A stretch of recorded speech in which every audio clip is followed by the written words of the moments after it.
What's up, ladies and gentlemen? It's Michael from the Light Kick here, and breaking news. Well, it's not breaking news. It was already a day old by the time this is uploaded. But Max Holloway and Calvin Kattar is officially booked for a UFC event on January 16th. And let me just say that if they don't promote this fight the way it deserves to be promoted, then, well, I don't know what I'd do, but I'd be really upset because this fight is a fight that we didn't deserve, but we needed. Now, the reason why I say that is that a while back, I actually made a video called The Real Problem with the Featherweight Division. And essentially the video was about how there's no movement in the top 5 because everyone's kind of waiting for their shot. But boy, was I wrong, because all of a sudden, Brian Ortega finally got the fight with Korean Zombie done.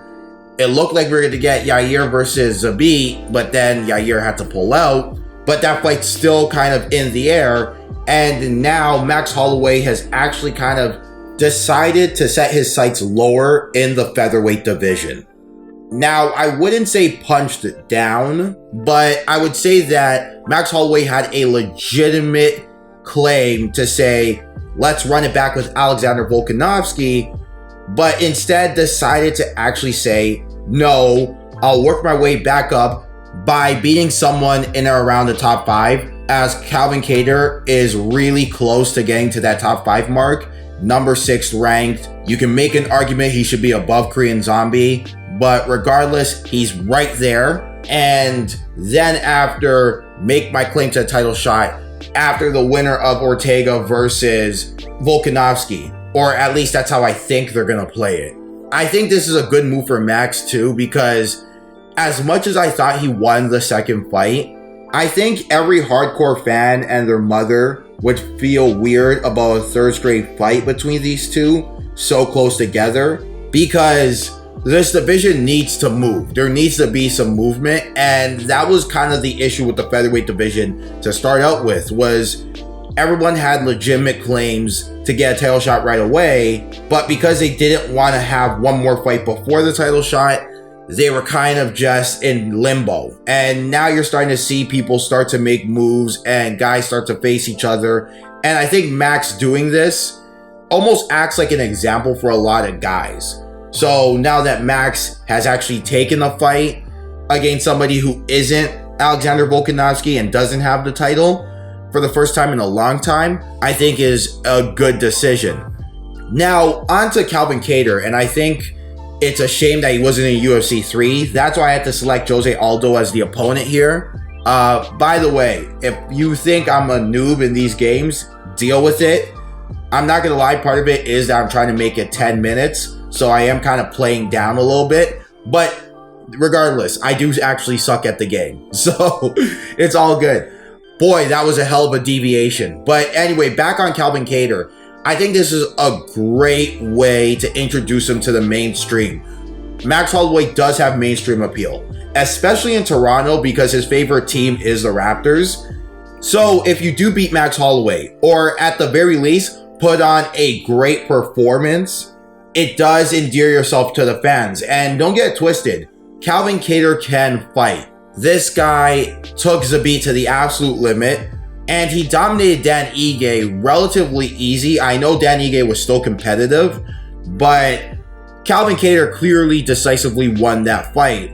So Calvin Kattar deserves somebody in the top 5, and because a lot of guys were in limbo, I'm very surprised that Max Holloway actually stepped up to the plate, and I'm completely okay with it. So we're gonna see an interesting dynamic here. We're gonna see Calvin Kattar come in, try to utilize his boxing against Max Holloway, who's a great boxer as well. Both of them have different styles. Max Holloway's more of a pressure-oriented, avalanche-style fighter where he starts off slow, but if you let him build and build and build, you'll be in for a rude awakening. And Calvin Kattar is a guy who likes to kind of let you figure out the pace, and he'll work with that pace and will hit you with some power shots, But the thing about Calvin Kattar and the thing about Max Holloway is they've both displayed that they're not just boxers. Calvin Kattar has a hell of a leg kick.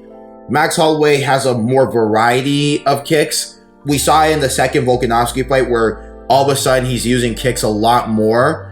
And Max Holloway, I would give the fight IQ edge to. But I think that Calvin Kattar having a good leg kick to go to will pay dividends for him in this fight. Now, I do lean towards Max Holloway because Max Holloway is one of my favorite fighters in this division. And that Max Holloway is also the guy with the fight IQ edge, the experience edge, the stamina edge. And I don't think Calvin Kattar will keep up in the third, fourth, and fifth rounds if he can't keep Max Holloway off of him.